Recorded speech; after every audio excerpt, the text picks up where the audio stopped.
Assalamualaikum warahmatullahi wabarakatuh. Hai, nama saya Muhammad Rifaldi Enggani dari Prodi Pendidikan Matematika. Di video kali ini saya akan membahas materi tentang bakteri, jamur mikroskopik, dan alga mikroskopik. Bakteri berasal dari bahasa Latin yaitu bacterium. Artinya adalah kelompok organisme yang tidak memiliki membran inti sel. Ciri-ciri morfologi bakteri berdasarkan struktur sel bakteri dibagi menjadi 3, yaitu kokus, basil, dan spiral. Kokus adalah bakteri yang berbentuk bulat seperti bola. Basil adalah kelompok bakteri yang berbentuk batang atau silinder, sedangkan spiral adalah bakteri yang berbentuk lengkung. Reproduksi bakteri. Bakteri umumnya melakukan reproduksi atau berkembang biak secara aseksual dengan membelah diri. Selanjutnya masuk pada materi jamur mikroskopik. Jamur mikroskopik adalah jamur yang dilihat dengan bantuan mikroskop, misalnya jamur tempe atau Rhizopus oryzae, Aspergillus, Saccharomyces, dan Candida albicans. Yang pertama Rhizopus oryzae. Jamur ini adalah jamur yang terdapat pada tempe. Rhizopus mempunyai 3 jenis hifa, yaitu yang pertama stolon, yang kedua rhizoid, dan yang ketiga adalah sporangiofor. Peran dari jamur ini yaitu berperan dalam pembuatan tempe. Yang kedua ada Aspergillus.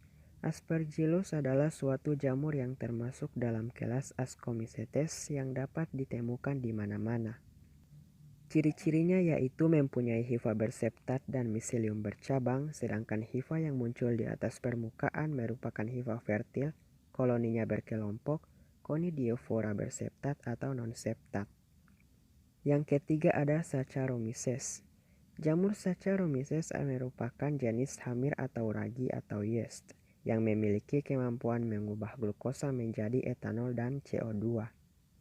Ciri-cirinya yaitu fungi mikroskopis, bersel tunggal dan tidak memiliki badan buah, sering disebut sebagai ragi, hamir atau yeast.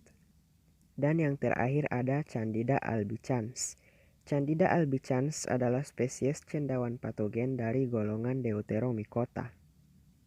Candida albicans memiliki ciri-ciri berbentuk bulat, lonjong atau bulat lonjong.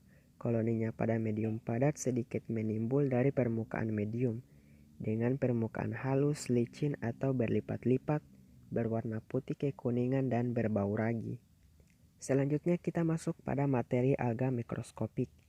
Alga mikroskopik atau mikroalga adalah mikroorganisme fotosintetik dengan morfologi sel yang bervariasi baik uniseluler maupun multiseluler.